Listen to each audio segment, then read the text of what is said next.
सभी को मेरा सादर नमस्कार प्रणाम। मैं रमज़ान हसनिया कच्छ गुजरात से रापर नामक एक छोटे से देहात की एक छोटी सी कॉलेज का एक छोटा सा अध्यापक। तुलसी खुसरो के इस बहुत बड़े मंच पर आज मध्यकालीन जैन संत कवियों की कविताओं के संदर्भ में चंद बातें आप सभी के सामने पेश करने की कोशिश करने वाला हूं। आशा है आप सभी को वह बातें पसंद आएं। मेरा यह सौभाग्य है कि तुलसी खुसरो मंच, जिसका नाम श्री तुलसीदास जी एवं आमिर खुसरो जी के नाम के साथ जुड़ा हुआ है, हमारे भारत के, और ऐसा क्यों हम अपने प्रदेश के साथ बांध लें, इस विश्व समस्त के दो महान संत कवियों के नाम के साथ जुड़ा हुआ यह मंच। और इस मंच पर कविताओं की बातें बहुत हो रही हैं। मैंने जब राजुल जी और कौशिक जी उनके साथ बात की तब पता चला, आदरणीय श्री लता बहन हिरानी जी ने मेरा नाम सूचित किया, तब बड़े ही संकोच के साथ मैंने पहले मना किया था कि मैं इस मंच पर बात करने के काबिल बिल्कुल नहीं हूं, क्योंकि मेरी कविताएं नहीं तो मैं लिख रहा हूं, मैं तो केवल कविताओं का एक चाहक हूं, कवियों का चाहक हूं। लेकिन फिर भी उदार दिल से यहाँ पे राजुल बहन जी, कौशिक भाई जी और लता बहन और उनके साथ जुड़े हुए सभी जो साथी मित्र हैं, उनकी बदौलत यहाँ कुछ बातें करने का एक सौभाग्य प्राप्त हुआ। तो उन सभी हमारे जो साथी मित्र हैं उनके प्रति मैं अपनी कृतज्ञता आरंभ में ही प्रकट कर लेता हूँ और मेरी बात शुरू करता हूँ। दोस्तों, खुसरो जी का एक शेर पहले ही आपके सामने रखने की कोशिश करता हूँ। बहुत ही पसंद आ जाएगा आपको, वैसा एक शेर है और वो इस बात के साथ भी एप्रोप्रिएट है, वो उसको भी हम जोड़ सकते हैं। खुसरो रैन सुहाग की। प्रेम लक्षणा भक्ति का हमारे यहाँ बड़ा ही प्रसार हुआ है और उसकी कुछ बातें मैं आपके सामने उदाहरणों के साथ करने की कोशिश करूंगा। लेकिन उसका आरंभ हम यहाँ खुसरो की एक काव्य पंक्ति के साथ करते हैं। खुसरो रैन सुहाग की, जागी पी के संग। बहुत ही सुंदर एक और गजल है। छाप तिलक सब छीनी रे, मोह से नैना मिलाई के। उसमें अंतिम पंक्तियों में कहते हैं कवि, मोहे सुहागन कीनी रे, मुँह से नैना मिलाई के। आज मेरे पिया ने मुझसे नैना मिलाकर मुझे सुहागन कर दी। तो यहाँ खुसरो जी कहते हैं, खुसरो रैन सुहाग की, आज तो मेरी सुहाग रात है और मैं जागी पी के संग, मैं मेरे पिया के संग जाग रही हूँ। उसके साथ मैं जागी, तन मेरो मन पियो को। मेरा तन था, लेकिन मन तो पिया ने कब से मुझसे ले लिया था। तन भी मेरा कहाँ है, वो बातें भी आगे आएंगी। लेकिन दो भये एक रंग, तन और मन दोनों एक रंग भये, ऐसा नहीं, लेकिन मैं और पिया दोनों एक हो गए। कबीर जी याद आते हैं हमें कि जब मैं था हरि नाही, अब हरि हैं मैं नाही। प्रेम गली अति सांकरी, तामे दो न समाई। ये प्रेम गली कितनी हम गुजराती में આપણે એમ કહીએ કે કેટલી સાંકડી છે। अरे दो जन इसमें साथ नहीं चल पाएंगे, जब दो से एक हो जाएंगे। खुसरो ने यही बात की कि खुसरो रैन सुहाग की, जागी पी, वो हम दो में से एक बन गए। खुसरो एक और पंक्ति में कहते हैं, खुसरो दरिया प्रेम का, उल्टी वाकी धार। ये प्रेम और दुनियावी प्रेम, गजल की बात जब चल रही है तो हमें पता है, आप सभी तो बड़े ही जवाबदार अभिभावक हैं, तो आप सब जानते हैं कि गज़ल में इश्क मिजाजी और इश्क हकीकी नामक दो प्रकार है। तो इश्क मिजाजी की बातें तो ये आज नहीं होने वाली, इश्क हकीकी की कुछ बातें यहाँ होने वाली हैं। तो खुशरो दरिया प्रेम का ये इश्क हकीकी कैसा है? खुशरो दरिया प्रेम का उल्टी वाकीधार ये दुनियावी प्रेम से अलग है। जो उतरा सो डूब गया, जो उतरा सो डूब गया, जो डूबा सो पार, जो उतरा सो डूब गया, जो डूबा सो पार। तो यहाँ तो डूब के पार होना है। ये इश्क का जो दरिया है वो डूब के पार करना है, और इसकी कुछ अलग ही बात है, इसका कुछ अलग ही अंदाज है। तो ऐसे खुशरो जी के मंच पर जब तुलसी जी की बात आती है तो उनकी बड़ी ही प्रसिद्ध पंक्तियां हमें याद आती हैं। एक घड़ी आधी में पुनियाद, तुलसी संगत साधु की कटे कोटि अपराध। मुझे जब बात की गई तब मैंने यही विनम्रता के साथ कहा कि मैं अपनी कविताएं सुनाऊं, उससे अच्छा होगा कि मैं अपने मध्यकाल के कुछ प्रिय जैन संत कवियों की कविताएं सुनाऊं। दोस्तों, यह पटल ऐसा है जहां हर धर्म मजहब के साथ जुड़े हुए लोग हमारे साथ यहाँ जुड़े हैं। तो हमारी जो परंपरा है वो संवाद की परंपरा है, ये विसंवाद की परंपरा नहीं है। हम एक दूसरों की परंपराओं के साथ जिस प्रकार से जुड़ते चले आ रहे हैं, उस परंपराओं की से जो आदान प्रदान होता चला आ रहा है, यही समन्वय हमारी संस्कृति का एक मूल आधार है। और उसी आधार पर आज आगे बढ़ते हुए मुझे मध्यकालीन जैन संत कवियों की कुछ कविताएं आपके सामने रखनी हैं। थोड़ी उसकी बातें भी बीच बीच में करता चलूँगा और थोड़ी कविताएं भी हम यहाँ पे आपको बताते चलेंगे। तो जैन परंपरा जो है, बहुत षड दर्शन है हमारे यहाँ, और उसमें से एक दर्शन जो है वो जैन दर्शन है। जैन दर्शन की एक विशेषता यह है दोस्तों कि यह धर्म जो है वो इस धर्म में ईश्वर जो है वो करता नहीं है। हमारे जैनों के जो 2400 तीर्थंकर हैं, वो 2400 तीर्थंकर जिन्हें हम श्रमण भगवंत कहते हैं, वो श्रमण भगवंत जो हैं वे किसी के अवतार नहीं हैं, अपितु वे खुद एक जीवात्मा से क्रमिक विकास करते करते करते करते आगे बढ़े हुए और पराकाष्ठा पे आत्मविकास की पराकाष्ठा तक पहुंचे हुए श्रमण भगवंत हैं। तो उनकी जो आराधना है, उनकी जो उनके प्रति जो भावक पेश करता है, तो उसकी जो प्रार्थना है उसका भी रूप अलग अलग रहेगा। भक्ति की हमारे यहाँ बहुत सुंदर परंपरा रही है। बहुत सारे हमारे अभिभावक जुड़ते चले जा रहे हैं, सभी को मेरा सादर प्रणाम है। मैं बीच में आप सभी के किसी प्रश्नों का इसलिए उत्तर नहीं दूंगा कि ये एक धारा में ये बात चलती रहे। आप सभी का बहुत बहुत धन्यवाद मैं आरंभ में ही पेश कर लेता हूँ। तो हमारे यहाँ भक्ति की बहुत बड़ी परंपरा रही है।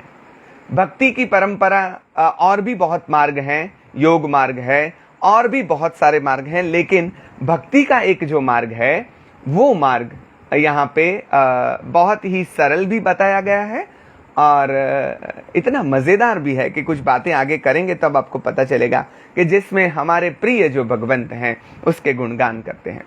दोस्तों, हम सब कृषि के ऋषि और कृषि के देश से जुड़े हुए हैं। तो ये ऋषि और कृषि की परंपरा है, तो इस बात के साथ भी मैं जोड़ना चाहूँगा कि अगर हमें कृषि करनी है, खेती करनी है, तो हमारी जो ज़मीन है उसको सबसे पहले कोमल बनाना होगा, उसको भीगी करनी होगी, उसको सुकोमल बनाना होगा। कैसे होगा?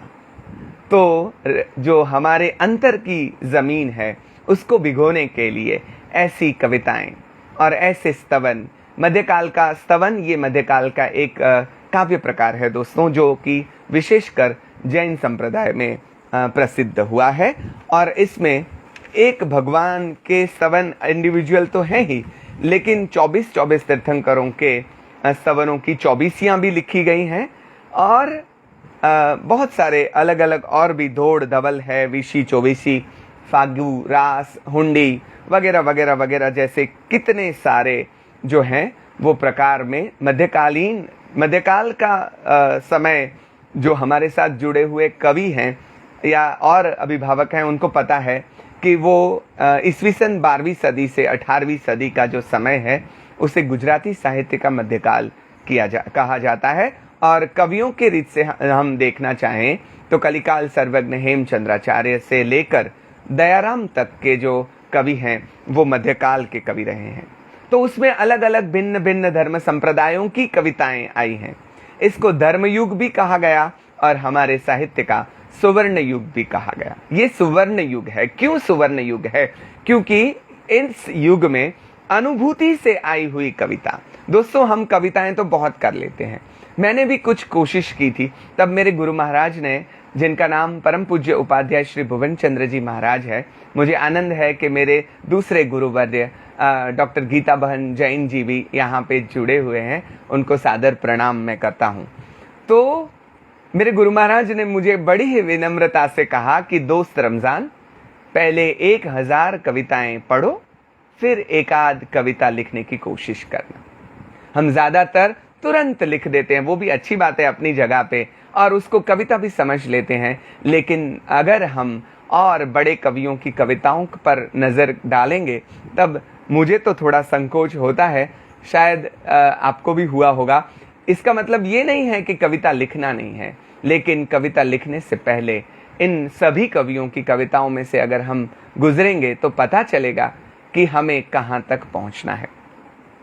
उत्तम कविता जो हृदय से आती है, नाभि कमल से निकलकर हम तक पहुंचने वाली, ये मध्यकाल की कविताओं की एक विशेषता, जैन की तो सही है लेकिन जनरल भी मैं एक बात कर दूं कि ये जो कविताएं थी वो न केवल कविताएं थी लेकिन अनुभूति से आया हुआ एक बहुत बड़ा सत्य था। तो यह सत्य जो अनुभूति से आया था, उसके लिए बहुत बड़े बड़े शब्द उनके पास नहीं थे शायद, या होंगे तो भी उन्होंने टाला है, बहुत ही सिंप्लीफाई किया है उन्होंने अपनी बातों को रखने के लिए। तो लेकिन उसमें जो अनुभूति की सच्चाई है वो इन सभी कविताओं को बहुत बड़ी बनाती है।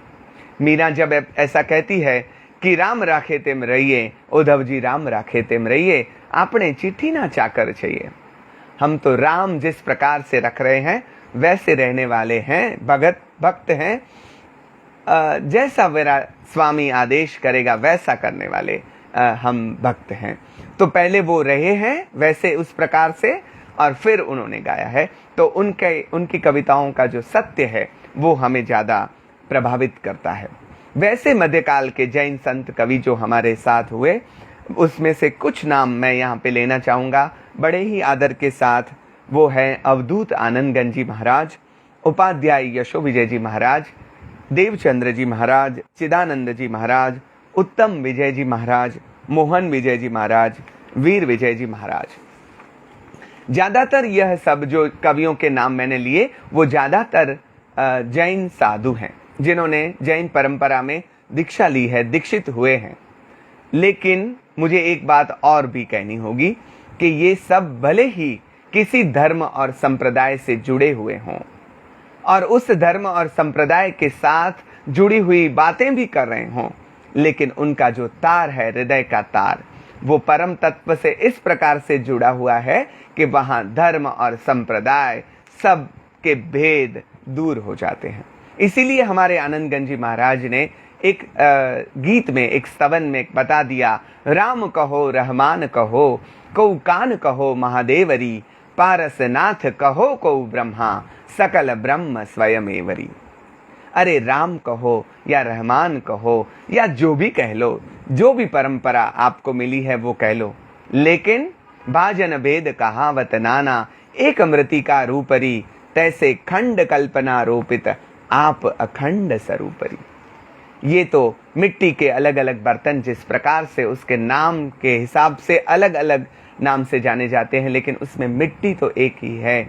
उसी प्रकार से यह परम तत्व अलग अलग नाम से भले ही जाना जाता हो, लेकिन उसका उसी में एक ही तत्व है। वही बात हमारे नरसिंह ने कह दी कि घाट घड़िया पछी नाम रूप जूझवा, अंते तो हेमनु हेम होए।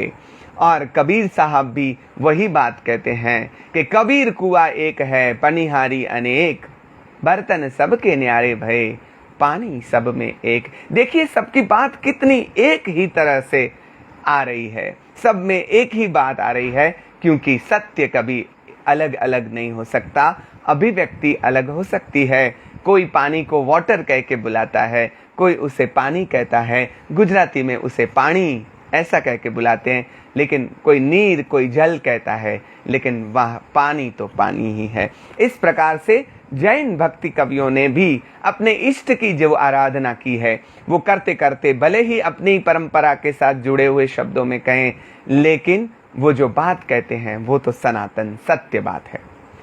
जैन परंपरा की एक बात और भी विशेष है कि यह जो है, मैंने कहा कि ये भगवान जो है वो कोई कृपा करने वाले नहीं हैं, क्योंकि करता ही नहीं है, वो तो वितराग और वित द्वेष हैं, तो वो कुछ करने वाले नहीं हैं, कुछ देने वाले नहीं हैं, फिर भी इसकी भक्ति करेंगे। तो यह जो जैन भक्ति कविताएं हैं वो बहुत ही निरपेक्ष भक्ति है। निरपेक्ष भक्ति, कुछ नहीं चाहिए, वो देखें ना देखें उनकी खुशी है, वो देखें ना देखें उनकी खुशी है, मगर हम तो उनकी तरफ देखते हैं, उसमें मेरा आनंद है, मुझे अच्छा लग रहा है उनको देखना, वो देखें कि ना देखें। तो इस प्रकार से जो जैन स्तवन आए हैं उसकी कुछ बातें मैंने की हैं आपके सामने। अब उसके कुछ उदाहरण भी आपके सामने पेश करता चलूं ताकि आप उस कविताओं के साथ ज़्यादा जुड़ पाएं। एक बात और भी कर दूं कि मैंने जैसे 2-3 बार कहा कि भगवान अब कुछ करने वाले नहीं हैं, लेकिन जो किया है वो पहले से ही कर चुके हैं। क्या किया है? जैन धर्म का एक बहुत बड़ा सूत्र है, उसमें भगवान की स्तुति करते हुए साधक कहते हैं भगवान ने क्या किया है हमारे लिए। धम्म दयाणम, धम्म देश्याणम, धम्म नायगाणम, धम्म सारिणम, धम्म वर चाउरंत चक्रवटीणम। भगवान आपने हमें धर्म प्रदान किया है, धर्म की आराधना किस प्रकार से करनी चाहिए उसका मार्ग भली भांति बताया है, और यही तो आपकी कृपा है। अब और कोई कृपा नहीं चाहिए, अब और कोई कृपा नहीं चाहिए। आपने मार्ग बता दिया है, यह मार्ग बताना, मार्गदर्शन जो करना है वो बहुत बड़ी बात है। हम आपके बताए हुए मार्ग पर चलें, उसकी कोशिश करते रहें, यह बातें इस स्तवनों में सबसे ज्यादा आएंगी। तो जो भगवान बन चुके हैं उसके सामने एक साधक अपनी प्रार्थना पेश करेगा तो किस प्रकार से करेगा।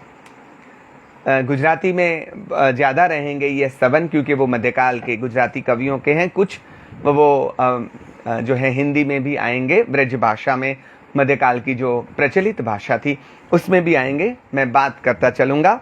एक स्तुति है, वो है मुझ अंतरनी एक जंखना तारा जेवा थावानी, रागी मटीने तारा जेवा वितरागी बनवानी।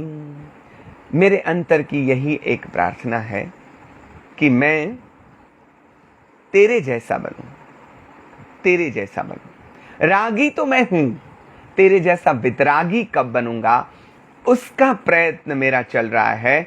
तो तुझे जो मैं प्रणाम कर रहा हूं, तुझे जो वंदन कर रहा हूं, उसमें मेरा एक छोटा सा स्वार्थ है।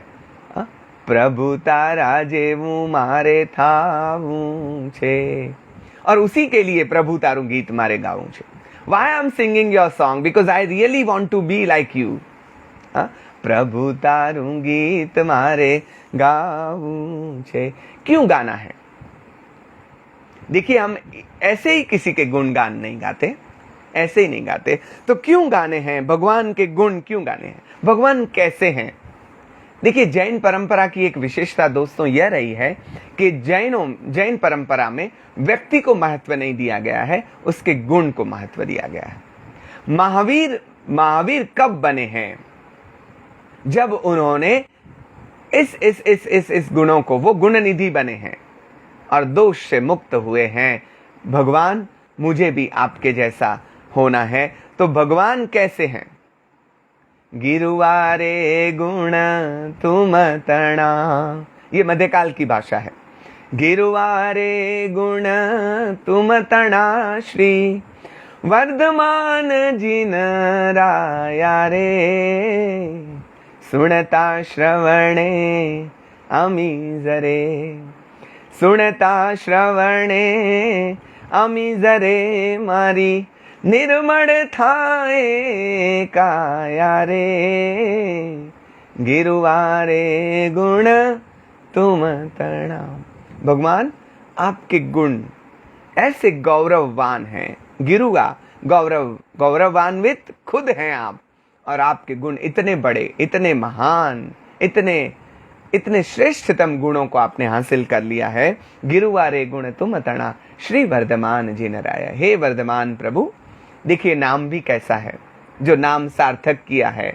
वर्धमान नित्य वदति इति वर्धमान, जो हर क्षण प्रगति करता रहता है। वदता रहे ते वर्धमान, जो आगे बढ़ते रहते हैं, बढ़ते रहे। साधु के लिए कहा गया है, साधु तो चलता भला। चलता भला माने वो विहार ही करता रहे, चलता ही रहे। अरे वो सोता है तभी भी चल रहा है, क्योंकि उसकी अंतर यात्रा चल रही है। तो गिरुवारे गुण तुम तणा श्री वर्धमान जिन राया रे, आपके गुणों को सुनकर सुनता श्रवणे अमी जरे, मानो अमृत की वर्षा हो रही हो, और उसमें निर्मल थाए काया रे, मेरी काया निर्मल होती चली आ रही है। देखिए निर्मलता को साधना में बहुत बड़ा गुण बताया गया है। हमारे कबीर साहब कहते हैं, जब मन ऐसो निर्मल भयो जैसो गंगा नीर। क्या होगा तब, क्या होगा? कबीर साहब की यह बात तो देखो, ये जो संत कवि हैं उन्होंने मानो सर्टिफिकेट दे दिया। क्या होगा? What then will be happen? क्या होगा? जब मन ऐसो निर्मल भयो जैसो गंगा नीर, तब हरि पाछत लागत फिरई कहत कबीर कबीर। तब फिर हरि को आप में गरज आ जाएगी। आप जो हैं, हरि आपके पीछे दौड़ता दौड़ता आएगा और कहेगा, कबीर खड़ा तो रहे, मुझे तुझसे कुछ बात करनी है। देखिए यह निर्मलता का परिणाम है। तो ऐसे भगवान कैसे हैं, और वो वैसा भगवान कैसे बना जा सकता है, उसका मार्ग एक बहुत ही सुंदर, सुमधुर, सुंदर सब बोलते हैं तब उसके शब्द तो सुंदर हैं, लेकिन इतने सुमधुर हैं ये स्तवन। हमारी ये परंपरा छूटती चली जा रही है। हम वो फिल्मों के गायन जो हैं उसके ऊपर हमारे गीत चले जा रहे हैं, तो फिर हमारे भाव भी उसी प्रकार से, मेरा जीवन कोरा कागज कोरा ही रह गया, उस पर यदि हम कोई स्तवन गा के लिखेंगे तो हमारा कागज भी दोस्तों कोरा रह जाएगा। हमारे पास बहुत सुंदर सुंदर स्तवन है और बहुत मीठे मीठे राग रागिनी हैं। देखिए तो सही, हम कुछ ही मैं आपके सामने पेश कर पाऊंगा, मेरा जो समय मुझे दिया गया है 1 घंटे का, उसमें। जग जीवन जगवाल हो, मरु देवी नो नंदलाल रे, मुख दिठे सुख उपजे, दर्शन अति ही आनंद लाल रे, जग जीवन जगवाल। ऐसे भगवान बहुत ही सुंदर तो हैं। जग जीवन जगवाल हो, मुख दिठे सुख उपजे। आपके दर्शन बहुत सुख उपजाने वाले हैं, लेकिन भगवान आप ऐसे बने कैसे, और अगर हम बनना चाहते हैं तो कैसे बनेंगे, उसका एक जवाब भी इस स्तवन में आएगा। गुण सगड़ा अंगी करया, दूर करया सभी दोष लाल रे। ये इसका रहस्य है। मध्यकाल के संतों ने दोस्तों एक बहुत बड़ा काम जो किया वो यह था कि उन्होंने धर्म का सरलीकरण कर दिया। धर्म को हमने शास्त्रों में बांट लिया, और फिर शास्त्र इतने गूढ़ बनाते चले गए हम कि हमको लगता है कि यह धर्म करना तो अरे किसी बड़े पंडितों का काम है, हमारा काम नहीं है। मध्यकाल के संतों की एक बहुत बड़ी देन यह रही कि उन्होंने बहुत ही सरल भाषा में धर्म के गूढ़ रहस्यों को बता दिया। जैन धर्म के रहस्य को बताते हुए यह यशो विजय जी महाराज कहते हैं कि और कुछ नहीं करना है, गुण को आत्मसात करते जाना है और दोष से मुक्त होते चले जाना है। बस यही तो रास्ता है भगवत पद पर तक पहुंचने का।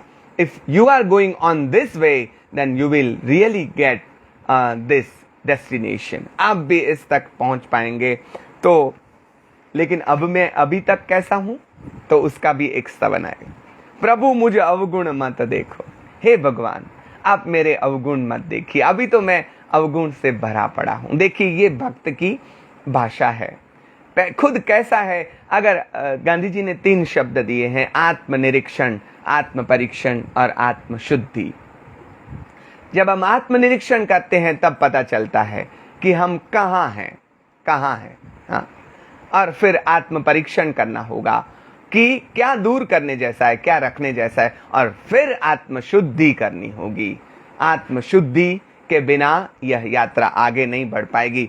तो वो कहते हैं, प्रभु तुम मुझ अवगुण मत देखो, राग देश द्वेष थी तू रहे न्यारो, हूं मन रागे। मैं तो रागी व्यक्ति हूं।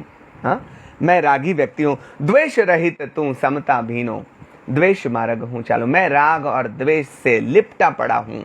लेकिन हे साहिब, साहिब सांभड़ो रे, संभव अरज अमारी, भवो भव हूं भम्यो रे, नवलही सेवा तुम्हारी। मैं क्यों भटक रहा हूं? अरे अब तक आप मुझे नहीं मिले थे ना, फिर तो मैं भटकूंगा ही। अब देखिए मैं कैसे आगे बढ़ता हूं, क्योंकि हो जीन तेरे चरण की शरण ग्रहूं। मैंने आपकी चरण की शरण ग्रहण की है। तो अब मैं देखिए किस प्रकार से आगे बढ़ता हूं। मैंने जैसे कहा था कि मध्यकाल में बहुत सारी परंपराएं रही और हर एक परंपरा अन्य परंपरा के साथ जुड़ती चली जा रही है। सूफी परंपरा भी मध्यकाल में आई। मैं आगे बात करूंगा जब प्रेम लक्षणा भक्ति की बात करेंगे। तो हमारे यहाँ दास्य भक्ति की परंपरा है। दास्य भक्ति माने भगवान आप मेरे स्वामी हैं और मैं आपका दास हूं। तो ऐसी दास्य भक्ति की भी यहाँ पे कविताएं आई। कैसी कविताएं आई? आज मारा प्रभु जी सामू जुओ ने, सेवक कही ने बोला वो रे। अरे जरा तो देख लीजिए जनाब, आप जरा तो मुझे देख लीजिए। हाँ, एटले हूँ मन गम तू पाम्यो, रूठड़ा बाड़ मनावो मोरा साईं रे। आज मारा प्रभु जी सामू जुओ ने, जरा मुझे देखिए, मेरी और तो देखिए। मीरा ने ऐसी दास्य भक्ति की बहुत कविताएं। श्याम मुने चाकर राखो जी, बहुत लता जी ने बहुत ही बेहतरीन ये गीत जो है वो गाया है। तो मैं गुस्ताखी नहीं करूंगा उसे गाने की। लेकिन श्याम मुने चाकर राखो जी, चाकर रहशू बाग लगाशू, नित उठ दर्शन पासू, वृंदावन की कुंज गलिन में तेरी लीला गाशू। मुझे प्लीज आप अपना चाकर रख लीजिए। तो चाकर क्यों रखना है, रहना है? क्योंकि भगवान के दर्शन पा सके। तो ऐसे भगवान के दर्शन के लिए हमारे एक संत कवि जो कहते हैं, निरखी निरखी तुझ बिंबने रे, हर्षित हुए मुझ मन, सुपास्व सोहामणो रे। जैन परंपरा के साथ जुड़े हुए न हो ऐसे भी बहुत सारे लोग हों, तब मुझे बताना होगा कि भगवान यहाँ पे जो हैं वो कोई चमत्कारी भगवान नहीं है। वो ऐसे कोई नहीं है जो कृपा से ऐसे हाथ करेंगे और भक्त तेरे सब काम हो जाएंगे, ऐसे नहीं। लेकिन फिर भी यह निरपेक्ष प्रेम और निरपेक्ष भक्ति है। भक्त कहता है, निरखी निरखी तुझ बिंबने रे, हर्षित हुए मुझ मन। आपको देख देख कर मेरा मन हर्षित होता जा रहा है, मैं पुलकित होता जा रहा हूं। मेरा सुपार्श्वनाथ जो है वो बहुत ही सुंदर लग रहा है। लेकिन बड़ी मजेदार पंक्ति तो आगे की है। सुंदर माने क्या है? उसकी आंखों में ऐसी कोई नजाकत नहीं है जो आपको किसी और संसार के प्रति लेके चले। नहीं, कैसी है भगवान की आंखें?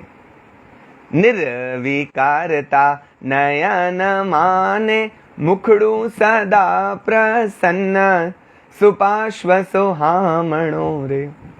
निर्विकारता नयन में, भगवान की आंखों का सौंदर्य क्या है दोस्तों? वो निर्विकार हैं, यही तो उनकी आंखों का सौंदर्य है। और उनके चेहरे पर जो प्रसन्नता है, वो प्रसन्नता उनके सौंदर्य में बढ़ोतरी करता चला जा रहा है। तो वो निर्विकारता और प्रसन्नता जो है वो भगवान के चेहरे के गहने हैं या उसका सौंदर्य है। तो वो सौंदर्य किसी को लोभित नहीं करेगा, वो मुक्ति की दिशा में लेके जाएगा। और भगवान को देखने वाला भक्त, देखिए कैसे कैसे स्तवन आए हैं। वो कहते हैं अखियां हरखण लागी। हरख गुजराती में हर्षित होना, आनंदित होना, मुस्कुराना, वो तो मुंह से होता है। अखियां कैसे हर्षित होंगी, कैसे हर्षित होंगी? देखिए हमारे गुजराती के बड़े कवि हैं प्रहलाद पारेख, उनकी कविता में इंद्रिय व्युत्क्रम आता है, इंद्रियों की अदला बदली। यहाँ पे इंद्रियों की अदला बदली है। अखियां हरखण लागी हमारी, अखियां हरखण लागी।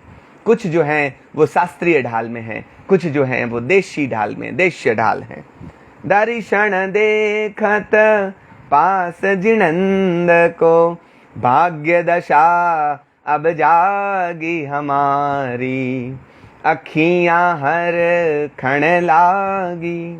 अरे वाह, क्या बात हुई कि मेरी भाग्य दशा जाग गई। आपके दर्शन प्राप्त करके मेरी भाग्य दशा जाग गई। भव भव बावठ बांगी हमारी। देखिए कितने सुंदर स्तवन है।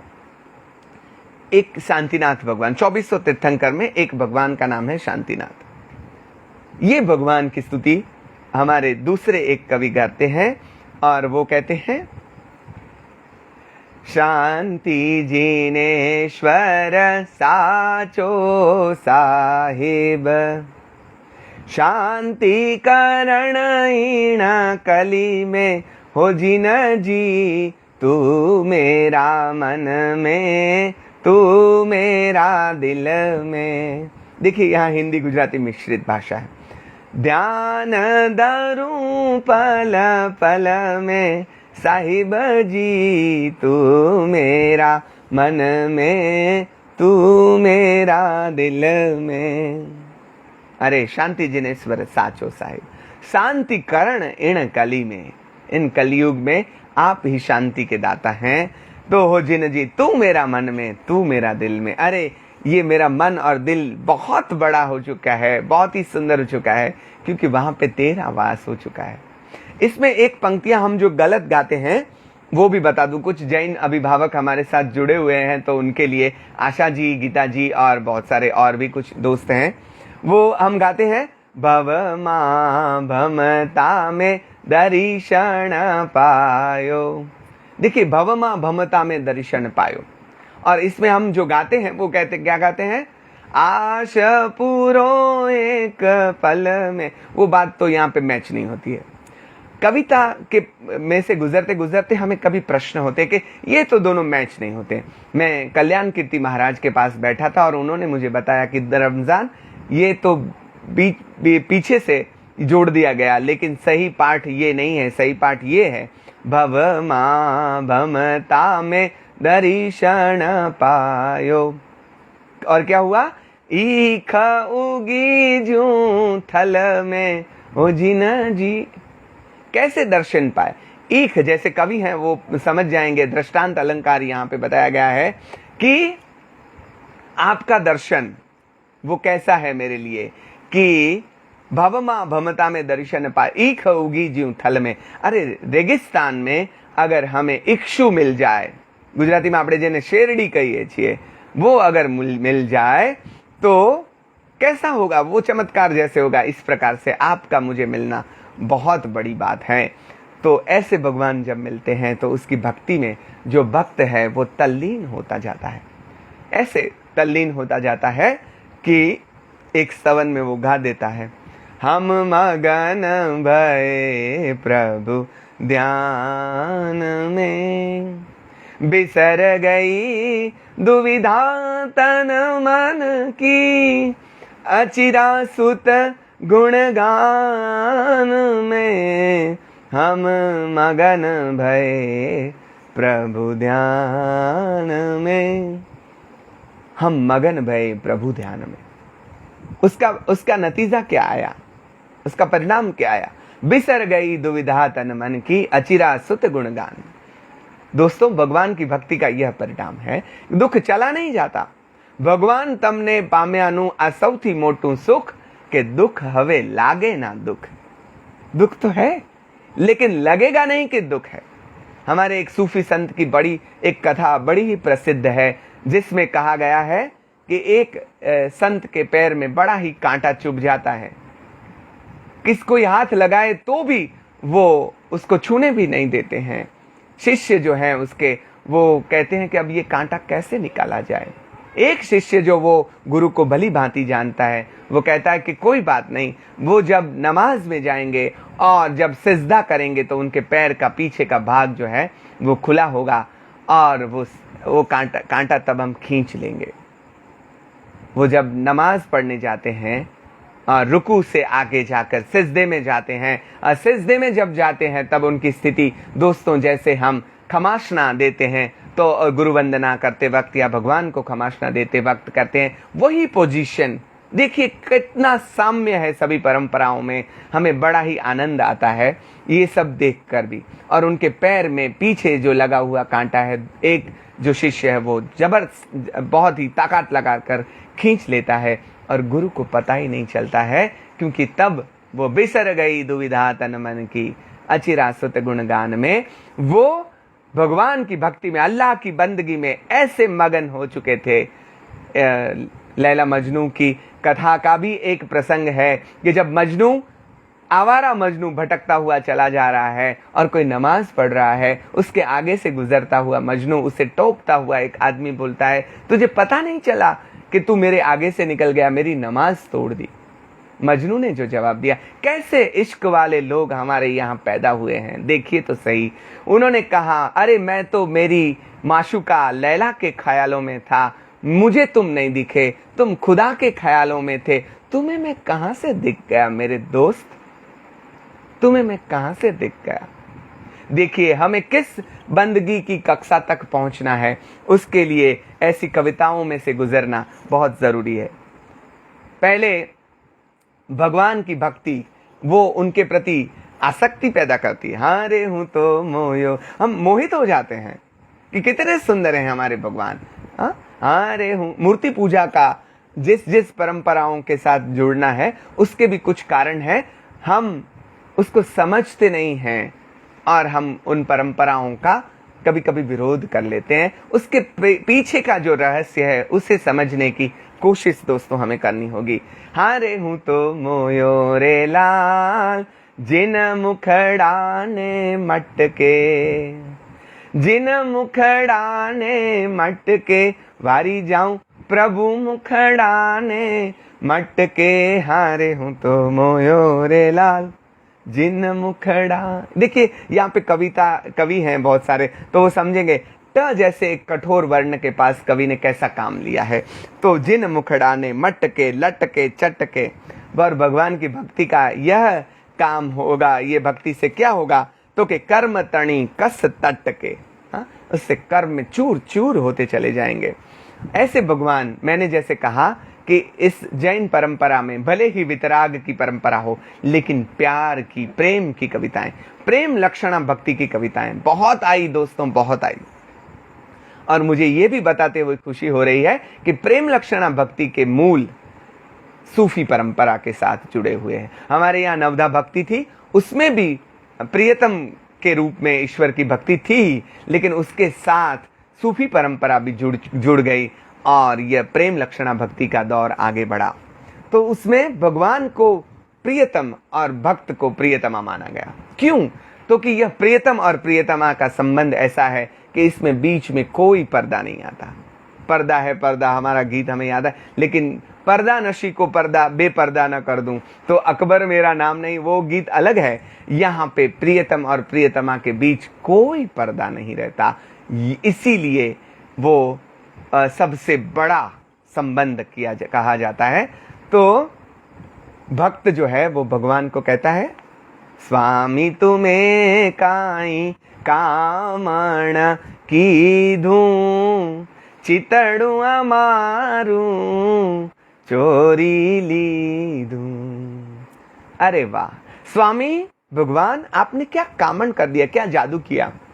हाँ, चितड़ू अमारू चोरी लीधूं, मेरा चित्त चोर लिया है आपने, चित्त चोर हैं आप। देखिए कृष्ण के लिए बहुत बार यह शब्द कवियों ने लिखा है, लेकिन ये भक्त जो है वो अलग किस्म का है। वो कहता है आपने चोरी की है, आपने जादू किया है, तो हम भी कोई कम नहीं है। अमे पण तुम शू कामण कर शू, हम भी आप पर कामण करेंगे, जादू करेंगे। किस, हमारे पास क्या है जादू करने के लिए। भक्त ग्रही मन घर माधर शू, हम तो, हमारे पास तो भक्ति है भगवान, उस भक्ति की बदौलत हम कोशिश करेंगे आप पर जादू करने के लिए। देखिए, और इसी जादू के वश हुए हिंदू परंपरा में या अन्य कई परंपराओं में भगवान जो है वो भक्त के दास बनकर चले आ रहे हैं। क्यों? प्रेमनी प्रेमनी प्रेमनी रे, मने वागी कटारी प्रेमनी रे। मीरा नरसी हमारे कहते हैं, प्रेम रस पाने तू मोर ना पिछदर, तत्वनु टुपड़ू तुच्छ लागे। लेकिन यह मध्यकाल के जैन संत कवि हैं, तो वो प्रेम लक्षणा की कविता तो देते हैं, लेकिन साथ साथ जैन दर्शन भी बताते चले जाते हैं कि क्लेश वासित मन संसार, क्लेश रहित मन ते भव पार। अगर आपके मन में क्लेश है तो समझ लीजिए आपका संसार खड़ा है। संसार से कब परे होंगे? जब आप क्लेश से मुक्त होते चले जाएंगे। तो ऐसे भगवान की प्रति अपना प्रेम प्रकट करते हुए ऋषभ जिनेश्वर प्रीतम माहरो रे, आनंदगंज जी महाराज कहते हैं, आनंदगंज 24 का प्रथम स्तवन, ऋषभ जिनेश्वर प्रीतम माहरो रे और न चाहूं रे कंठ। बहुत सारे स्तवन हैं, सब गाए जा सकते हैं, लेकिन मैं कुछ ही आपके सामने पेश करूंगा। घड़ी जो है वो बहुत तेजी से चली जा रही है। ऋषभ जिनेश्वर प्रीतम माहरो रे और न चाहूं रे कंठ, रिजियो साहिब संग न परिहरे रे, भांगे सादी अनंत। ये मेरा प्रीतम, मेरे तो गिरधर गोपाल, दूसरों न कोई। ऐसा जो मीरा ने कहा था, ऐसा ही आनंदगंज जी महाराज ने कहा। आनंदगंज जी महाराज ने कह दिया, मीठो लागे कंतड़ो, खारो लागे लोक, कंथ विहोणी गोठड़ी, ते तो रण माहे पोख। आप समझ रहे हैं, और उसका मैं कोई विश्लेषण नहीं करता जा रहा हूं। मीठो लागे कंतड़ो, खारो लागे, यही तो होता है। जब भक्त को भगवान प्रिय होते चले जा रहे हैं, संसार अपने आप छूटता चला जा रहा है। गोविंदो प्राण अमारो रे, मने जग लाग्यो अति खारो रे, ऐसा मीराबाई कहते हैं। तो ऐसे बहुत सारे स्तवन हैं। एक स्तवन में हमारे एक कवि जो हैं वो कहते हैं, मैं कीनो नहीं तुम बिन और सुराग। अरे मैंने तुम्हारे सिवा और किसी के साथ प्यार नहीं किया है। तो दिन दिन वान वधत गुण तेरो, ज्यूं कंचन पर भाग। आप समझ रहे हैं, ये हिंदी के कुछ स्तवन, तो उसकी मैं बातें आगे नहीं करूंगा। औरन में कषाय की कलिमा, सो क्यों सेवा लाग। मैं और किसी के चरण में नहीं जाऊंगा, शरण में नहीं जाऊंगा। मेरा तेरे प्रति प्रेम जो है वो कैसा है। अंजलि मां जिम गंगा नमाए, मुझ मन तिम प्रभु हेज। अरे एक अंजलि में हम गंगा को कैसे समा पाएंगे। इसी प्रकार से भगवान, मैं अपना प्यार जो है वो तेरे प्रति का जो मेरा प्रेम है उसे मैं पेश भी नहीं कर पाऊंगा, और वो अंदर समा नहीं रहा है। बात ये एक और भी है दोस्तों, हमें ज्ञानेश्वर याद आते हैं कि भगवान कैसा है, इतना बड़ा है और इतना छोटा भी है। ज्ञानेश्वर जी ने कह दिया अपनी एक छोटी सी कविता में कि इतना बड़ा ईश्वर मेरे इतने छोटे से हृदय में आ गया और फिर भी जगह बची है, बोलो आपको आना है। देखिए ये भगवान है, ये भक्त हैं। तो उसी परंपरा से के साथ एक भक्त जो है वो कहता है कि अरे भगवान, आप भक्तों को तो बहुत तारेंगे, मुझ सरखा मेवासी ने प्रभु जो तू तारे, तारक तो जानू खरो, खोटू बिरुद शू धारे। ऐसे जिसे गुजराती में, प्राचीन गुजराती में ओलंभो कहा जाता है, माने एक अब कहते हैं गुजराती में जेना માટે બીજો શબ્દ ઠપકો છે, મને તરત હિન્દી નથી સૂચતું, પણ उसे वो कहते हैं कि भगवान अच्छे लोगों को तो आप भक्तों को तो तारेंगे, मेरे जैसे पापी को अगर आपने तार दिया तो पता चले कि आप तारक सही हैं। इसलिए हमारे देवचंद्र जी महाराज जो हैं, दोस्तों जो गुजरात से नहीं है उनके लिए गुजराती में एक प्रसिद्ध काव्य प्रकार है, वो है प्रभातिया, जो कि सुबह से भी पहले, अरुणोदय से भी पहले जो गाए जाते हैं। तो वैसे एक प्रभातिया ना ढाड़मा, हे तार हो उपालंब, यस राजुल जी ने बहुत ही अच्छा शब्द बताया, वो उपालंब जिसे कहा जाता है, ओलंब हो उपालंब।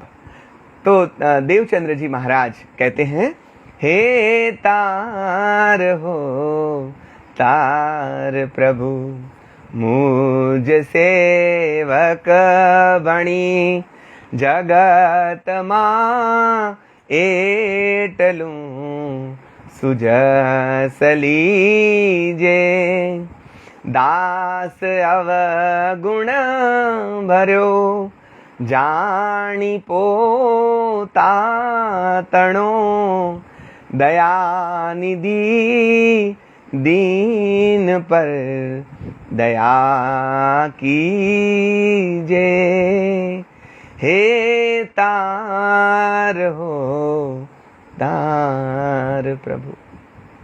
सुबह ये गाया जाए और अगर मधुर कंठ से गाया जाए तो बड़ा ही बेहतरीन लगे, ऐसा ये स्तवन है। तो तार हो तार प्रभु, मुझ सेवक बणी, जगत मां एटलू सुजस लीजे, दास अवगुण भर्यो, मैं तो अवगुणों से भरा पड़ा हूं, लेकिन जानी पोता तणु, थोड़ी तो पार्शियलिटी कीजिए, अपना समझकर मुझे तो तार दीजिए। क्या बात है। हम देखिए तो सही, भक्तों के जो अंदाज़े बयां हैं, गजल की भाषा में अगर कहें तो अंदाज़े बयां तो देखिए इसका, कि दास अवगुण भर्यो, जानी पोता तणो, दया निधि दीन पर दया कीजिए, दया कीजिए। तो लेकिन इसी स्तवन में वो जो कवि हैं देवचंद्र जी महाराज, वो कहते हैं कि भगवान को ऐसे ही नहीं मानना है, क्योंकि वो हमारे भगवान हैं, हमारी परंपरा के साथ जुड़े हुए, इसलिए नहीं। उसमें कहते हैं, झूलना छंद है यह, स्वामी गुण ओढ़ी, स्वामी ने जे बजे, दर्शन शुद्धता तेह पामे। स्वामी के गुण को जो है वो पहचान कर, उसको समझ कर, देखिए यहां पे बताया गया है, don't be blind follower, don't be blind follower. तो आपको भगवान के गुण जानने हैं और फिर उसको मानना है। तो यहाँ पे ज्ञान, चारित्र्य, दर्शन, तप, उन सब को समझकर फिर भगवान की भक्ति करनी है, ऐसा हमारे कवि कहते हैं। और वो कहते हैं, विनती मान जो शक्ति है आप जो, वो यहाँ पे देखिए, वो हमारी जो प्रार्थना है रविंद्रनाथ की, करो रक्षा विपद माही, नथी ए प्रार्थना मारी, विपद मां ना डरूं को दी, प्रभु ए प्रार्थना मारी। आप मुझे विपत्ति से बचाएं, ऐसा हम नहीं कह रहे हैं। भगवान मुझे आप ऐसी शक्ति दें, हमको मन की शक्ति देना, मन विजय करें, दूसरों की जय से पहले खुद को जय करें। खुद को जय करने के लिए यह स्तवन हमें बड़े काम आएंगे। तो ऐसे जो स्तवन हैं, हमें कहना होगा कि बहुत सारे ऐसे स्तवन हमें यहाँ मिले हैं। लेकिन ये जो समय था मध्यकाल का, बहुत सारी कठिनाइयां भी आई हैं इन सभी को भी, लेकिन उन्होंने दुख को आमंत्रित किया है। कुंती जी ने भगवान श्री कृष्ण के पास कहा कि तुम्हें क्या चाहिए, तो कि हमें दुख दीजिए, क्योंकि दुख में भगवान जो हैं वो हमारे साथ रहते हैं, हृदय के पास भी रहते हैं। शायद हम सुख में भूल जाएं, तो वो कहते हैं, हरिजन हारा ही भला जीतन दे संसार, हरिजन हारा ही भला जीतन दे संसार, हारा हरि पे जाएगा जीता जम की लाल, हारा हरि पे जाएगा जीता जम की लाल। तो मैं हारा हुआ ही अच्छा। देखिए ऐसे बहुत सारे स्तवन जो हैं वो हैं, लेकिन मैंने कुछ समय की मर्यादा में आपके सामने पेश किए हैं। चंद मिनटें जो मेरे पास बाकी रही हैं, उन मिनटों में कुछ बातें उस समय की और उन स्तवनों की क्या महत्ता है उसकी करके मैं अपनी बात संपन्न करूंगा। तो वो यह है कि ये जो कविताएं हैं दोस्तों, मैं जब पीएचडी का अध्ययन कर रहा था, मेरा विषय भी था अध्यात्म कविता, अर्वाचीन गुजराती अध्यात्म कविता के संदर्भ में मैंने काम किया। तब मेरे जो गुरु थे डॉक्टर दर्शना बहन ढोलकिया जी, उन्होंने मुझे जो गीत एक के एक बाद कविताएं जो देते गए और मैं उसमें से गुजरता गया, तो मुझे पता चलता गया कि हर एक की कविताएं कितनी लाजवाब हैं, हर एक की अभिव्यक्ति कितनी अलग है, एक ही अनुभव। लेकिन कोई कवि ऐसे कह दे, भला हुआ मेरी गगरी फूटी, मैं तो पानी भरन से छूटी। आहा, हम घायल हो जाते हैं, हाँ, कि भला हुआ मेरी गगरी फूटी, मैं तो पानी भरन से छूटी रे।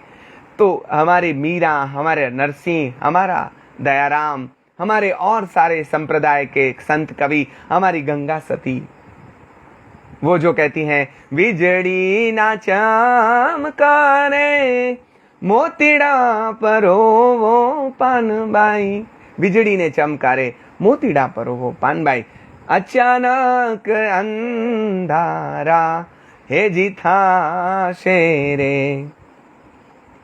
अंधेरा ही अंधेरा है। दर्शन तो कभी कभार बिजली की भांति होता है और आकर चला जाता है, उतने क्षणों में आपको अपना काम कर लेना है। तो ये जो स्तवन है वो अनुभूति के सत्य से आए हुए स्तवन। हमारी तो भाव दशा ईश्वर को पता है, कुदरत को पता है, प्रकृति को पता है, मानो कब ऐसी होगी और हमारे हृदय से ऐसे कविताएं आ जाएं। लेकिन अभी अगर मुझे भगवान के पास उनकी भक्ति करने के लिए बैठना है, तो मैं ऐसे कवियों की कविताएं, उनकी जो भाव स्थिति थी, उस भाव स्थिति को तो मैं पता नहीं कब हासिल कर पाऊंगा। लेकिन भगवान के सामने जब मैं ऐसी कविताओं को लेकर पेश करूंगा तो उस अवस्था को थोड़ा बहुत तो मैं छू पाऊंगा, थोड़ा बहुत तो मैं छू पाऊंगा। इसी एक आशय के साथ, इसी एक लोभ के साथ मैंने कुछ मध्यकालीन जैन स्तवन की बातें आपके सामने रखी है।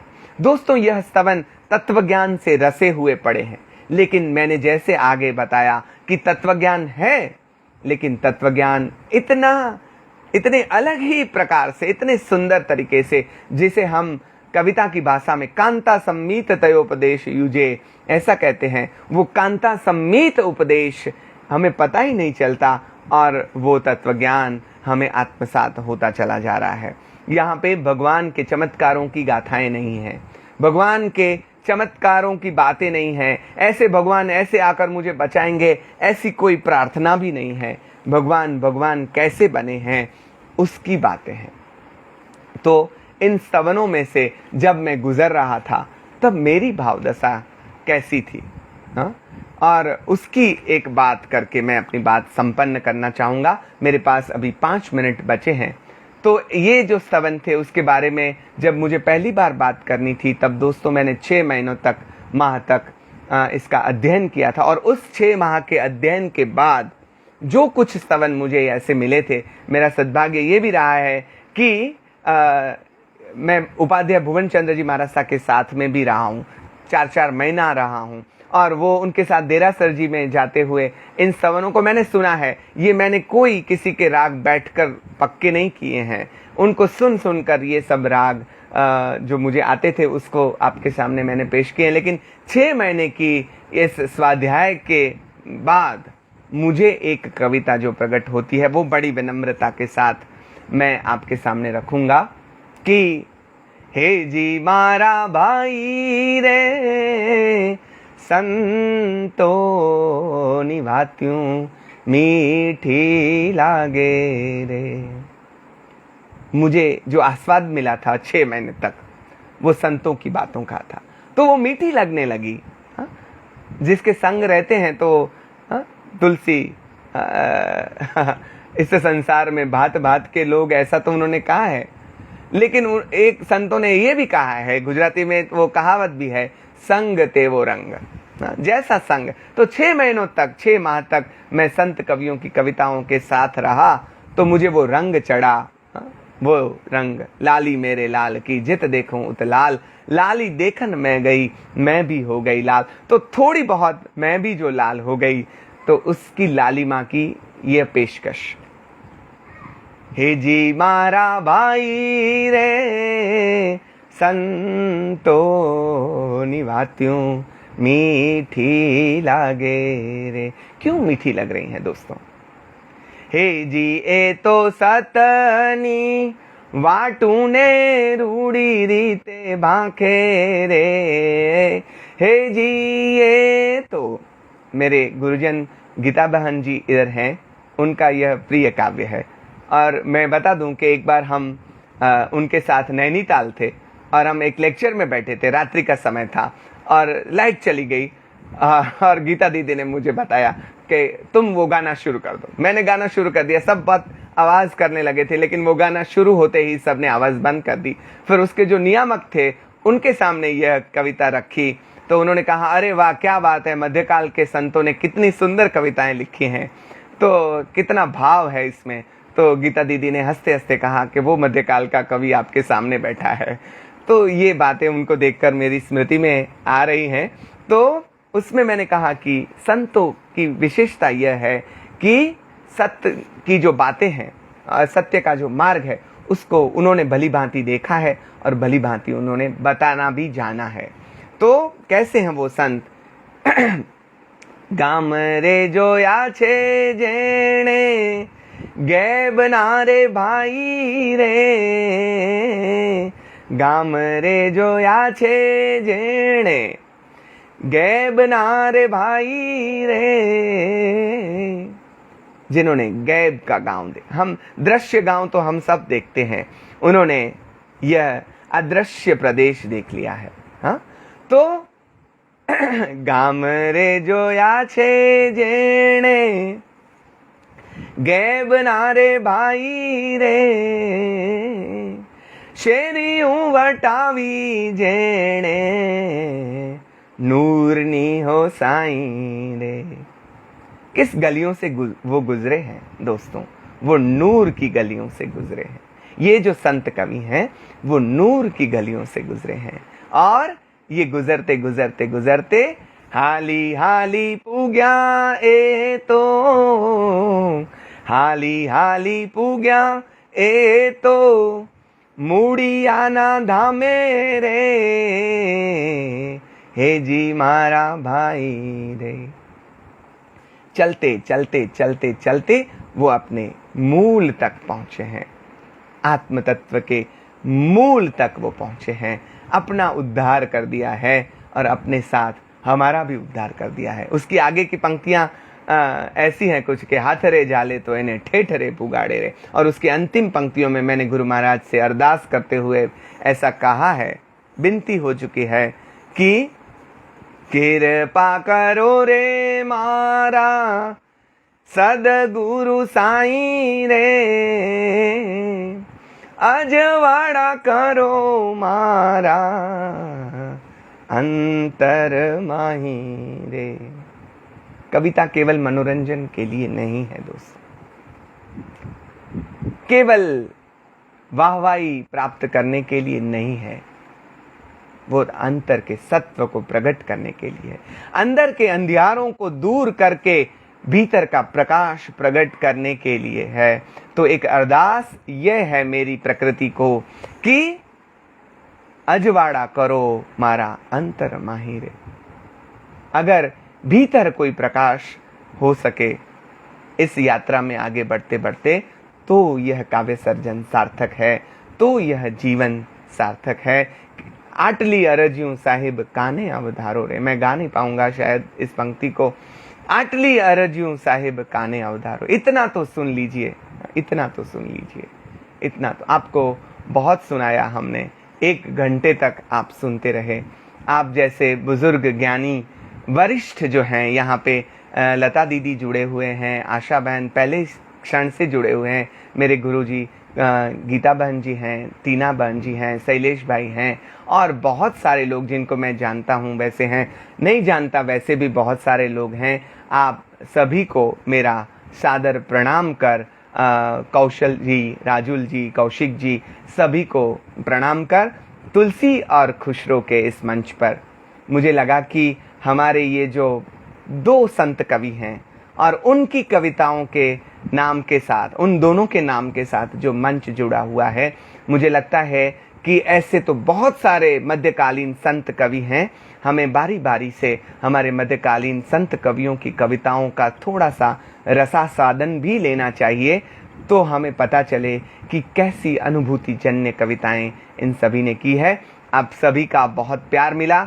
बहुत सारे लोग यहाँ पे अपनी कमेंट्स के द्वारा अपना आनंद व्यक्त कर रहे हैं। आप सभी के प्रति मैं नतमस्तक हूँ, शुक्रगुजार हूँ आप सभी का।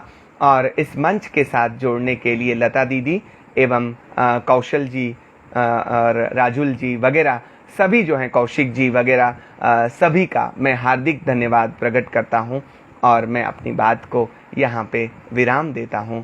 बहुत बहुत धन्यवाद सभी को, मेरा सादर नमस्कार, प्रणाम।